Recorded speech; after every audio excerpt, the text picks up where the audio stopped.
Break के बाद आपका फिर से एक बार स्वागत है न्यूज बुलेटिन में बात होगी भदोही की, जहां स्वास्थ्य जागरूकता का संदेश लेकर निकली साइकिल यात्रा। आगे बात होगी रामपुर की, जहां भारतीय जनता पार्टी ने घनश्याम सिंह लोधी को किया प्रत्याशी घोषित।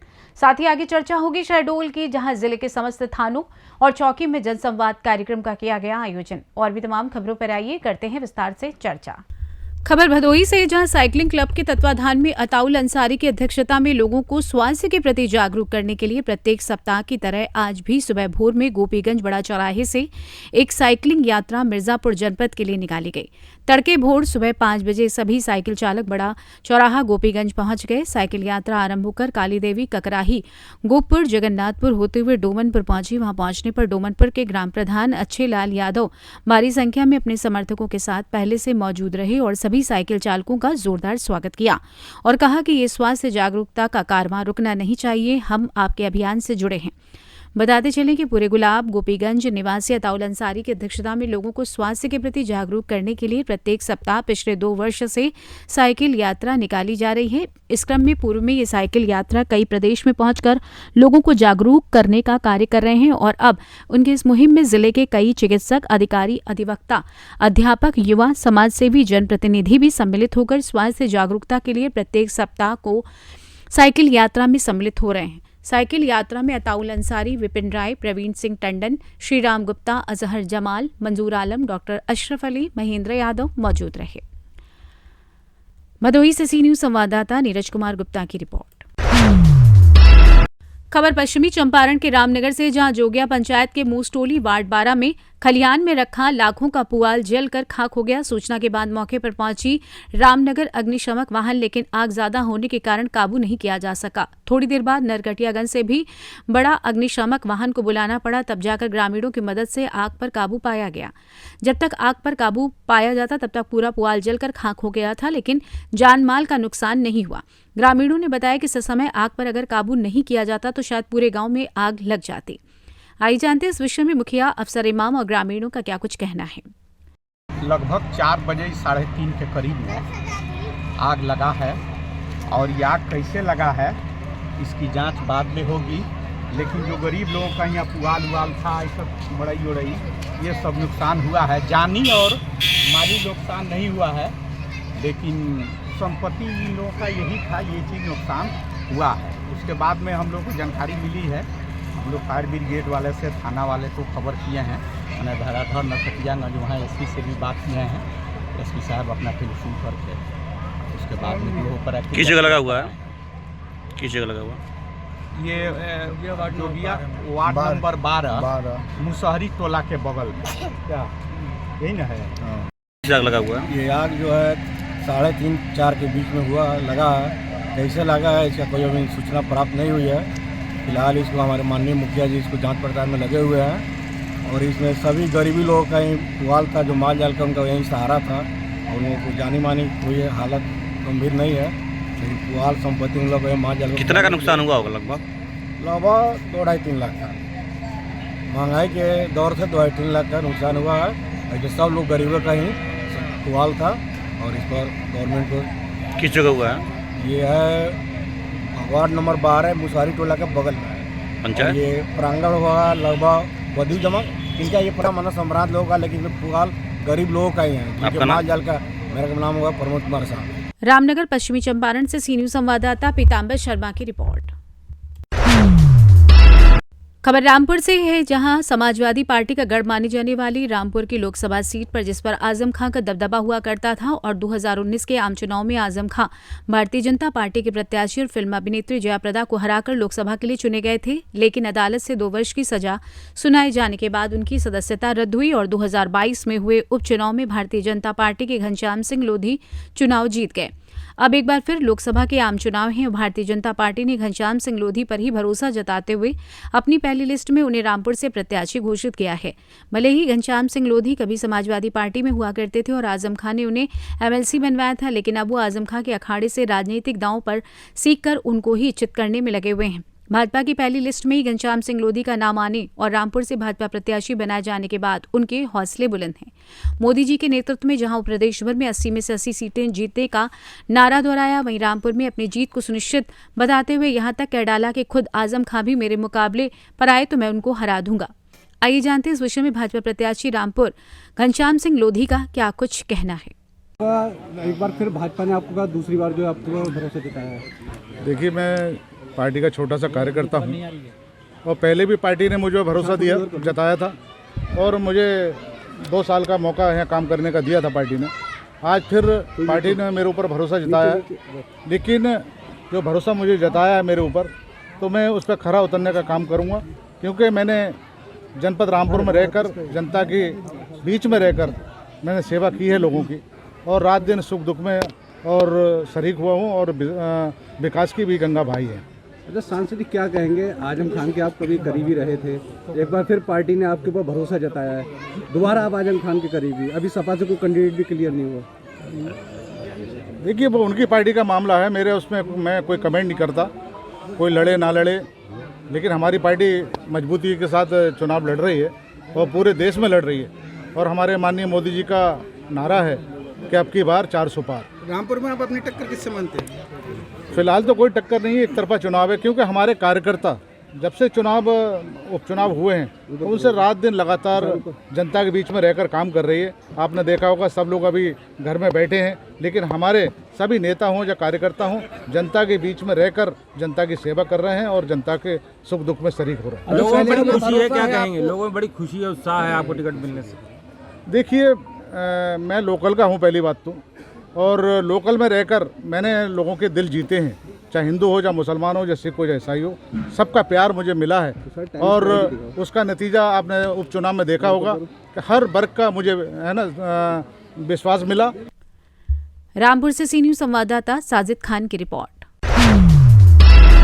खबर शहडोल से, जहां पुलिस जन संवाद में आमंत्रित गणमान्य नागरिकों से उनके निवास के क्षेत्र में सुरक्षा का वातावरण, पुलिस से अपेक्षा, सुरक्षा संबंधी समस्याओं व सुझाव प्राप्त किए गए और पुलिस से कार्य प्रणाली के बारे में उन्हें अवगत कराया गया।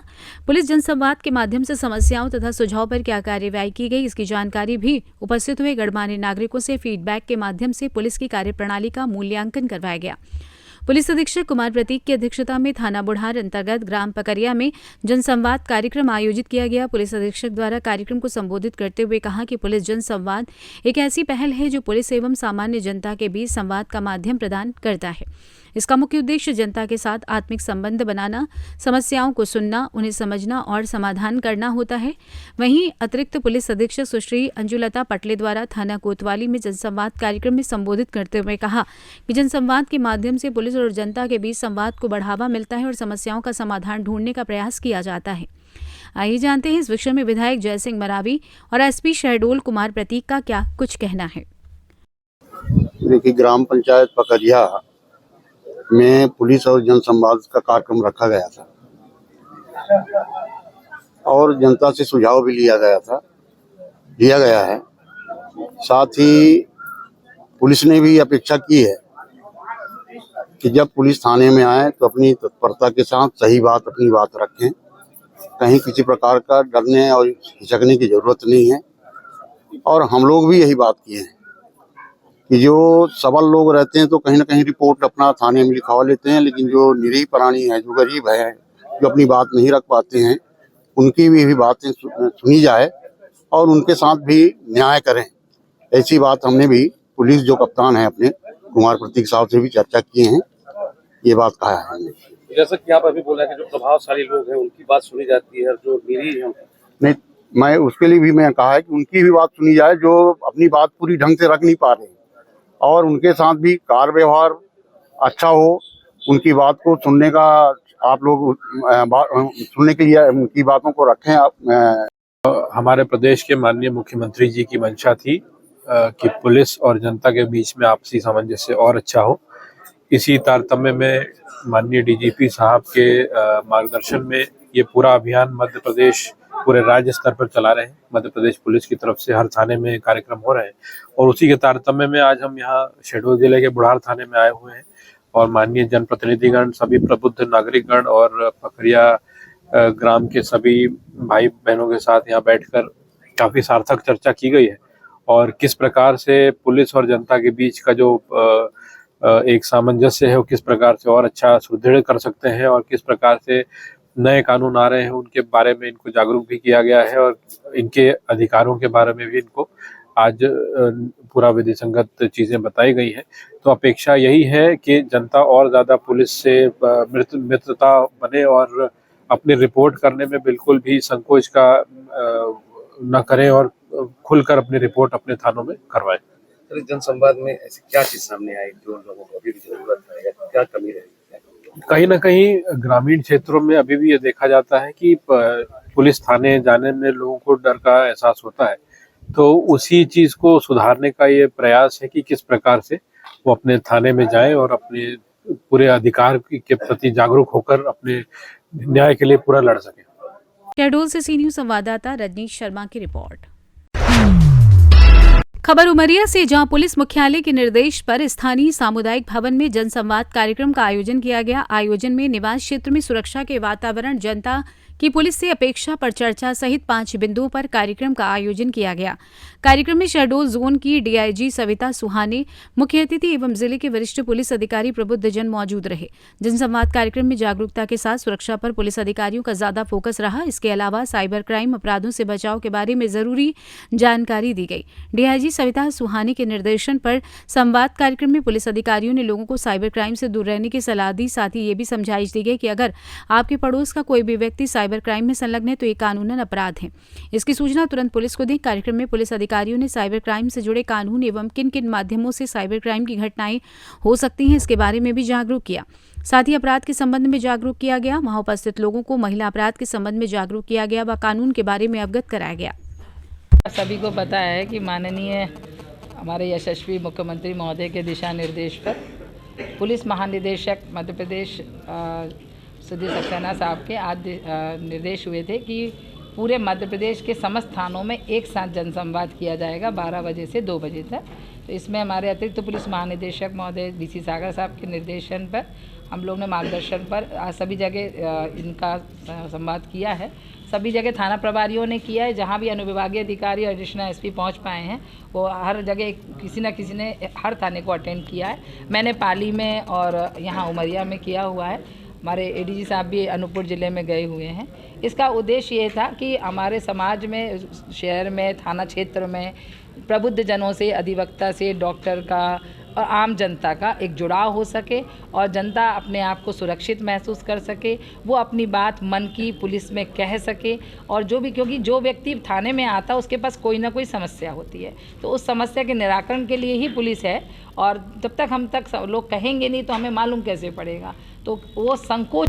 उमरिया से सी न्यूज संवाददाता नीरज यादव की रिपोर्ट। खबर बस्तर से है, जहां पुलिस ने आरओपी एवं एरिया डोमिनेशन के दौरान विस्फोटक सहित 5 संदिग्धों को गिरफ्तार किया है। संदिग्धों की सुरक्षा बलों को नुकसान पहुंचाने की नियत से आईईडी प्लांट करने की योजना थी, जहां डीआरजी बीजापुर और थाना जांगला ने कार्यवाही करते हुए उनके इरादों पर पानी फेर दिया। वहीं अभियान के दौरान कोतरापाल जंगल पहाड़ी से कुछ संदिग्ध पुलिस बल को देखकर छिपने एवं भागने का प्रयास कर रहे थे। पुलिस पार्टी द्वारा घेराबंदी कर इन्हें पकड़ा गया। पकड़े गए संदिग्ध के कब्जे से 2 नग कुकर बम, 2 नग tiffin bomb, cordex wire 5 metre, 65 metre electric wire, detonator 2 नग, माओवादी पर्चा एवं बैनर बरामद किया गया है। पकड़े गए संदिग्धों के विरुद्ध थाना जांगला में विस्फोटक पदार्थ अधिनियम की सुसंगत धाराओं में वैधानिक कार्यवाही के बाद उन्हें न्यायिक रिमांड पर न्यायालय बीजापुर में पेश किया गया है। बस्तर से सी न्यूज संवाददाता कृष्णा पटेल की रिपोर्ट। पूर्व मंत्री और समाजवादी पार्टी के वरिष्ठ नेता मोहम्मद आजम खान पर लूट डकैती जैसे मामले में रिपोर्ट दर्ज हुई तो लोगों को बेहद आश्चर्य हुआ था।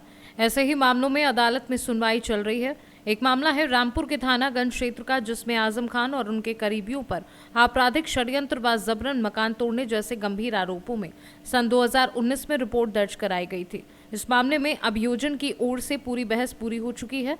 अब बचाव पक्ष की सुनवाई चल रही है। ऐसे में माना जा रहा है कि इस मामले का फैसला आने में अब बहुत अधिक समय नहीं लगेगा और जल्द ही अदालत से निर्णय सुना दिया जाएगा। इस विषय पर जिला शासकीय अधिवक्ता MP MLA सीमा राणा ने क्या कुछ बताया, आइए आपको सुनवाते हैं। आज जो मामला लगा हुआ था वो 508/19 थाना गंज से पंजीकृत था। इससे बादी जो एहतेशाम है उनके द्वारा पंजीकृत कराया गया था। जो घटना है 3/2/16 की घटना दिखाई गई थी, जिसमें अजहर खां, आली हसन और बरकत अली ठेकेदार और अन्य मुलजिमानों के द्वारा घर में घुसकर उनके साथ मारपीट की गई। घर का सामान तोड़ दिया गया और जो सामान था उसको लूट कर ले गए और उनके घर को तोड़ दिया गया। सारी कार्रवाई आजम खां के इशारे पे की गई थी, ये उसके आरोप थे। तो इस मामले में आज बहस हुई थी। प्रोसिक्यूशन की बहस कंप्लीट हो चुकी है क्योंकि फाइनल आर्गूमेंट थी और डिफेंस की बहस इसमें चल रही है, जो कि अभी जारी है। तो मामला में हम जजमेंट के करीब हैं अभी। हाँ बिल्कुल, क्योंकि बचाव पक्ष की बहस अभी जारी है और 4 तारीख लग गई है इसमें, उसके बाद जजमेंट इसमें आएगा। तो मैं इसमें इस केस में आजम खां का भी नाम है? हाँ, आजम खां इसमें 120(b) के तहत आरोपी हैं और उनके अगेंस्ट भी आरोप पत्र दाखिल है। जब मैम आज बहस हुई तो क्या आजम वीडियो कॉन्फ्रेंसिंग से आजम खां थे आज अवेलेबल कोर्ट में? देखिए, बहस में तो ज़रूरी नहीं है कि कोर्ट में आए, है ना, और उनके जो अधिवक्ता रहे हैं उनके द्वारा बहस की गई है। तो इसमें कौन कौन सी धाराएं लगी थी? इसमें जो धाराएं लगी हुई है 147 है, 148 है, 452 है और 395 है, 120(b) है, 323, 504, 506 में मुकदमे दर्ज है। ये डूंगरपुर का मामला ये है? डूंगरपुर का मामला है। रामपुर से सीनू संवाददाता साजिद खान की रिपोर्ट। खबर सोनकच्छ से है, जहां थाना क्षेत्र के ग्राम सख्तली में रहने वाले एक युवक ने सूदखोर की प्रताड़ना से तंग आकर कीटनाशक पी लिया, जिससे युवक की हालत बिगड़ गई। परिजन गंभीर हालत में उपचार हेतु सोनकच्छ अस्पताल लेकर आए, जहां से उसे देवास रेफर किया गया, जहां युवक का एक निजी अस्पताल में उपचार किया जा रहा है। अस्पताल की सूचना पर पुलिस ने युवक के बयान दर्ज कर सूदखोर के खिलाफ प्रकरण दर्ज करने की बात कही है। सोनकच्छ से सीनू संवाददाता साजिद पठान की रिपोर्ट। फिलहाल न्यूज बुलेटिन में बस इतना ही। देश दुनिया की तमाम खबरों की जानकारी के लिए बने रहें सी न्यूज भारत के साथ। हर खबर आपके साथ, आपके हाथ।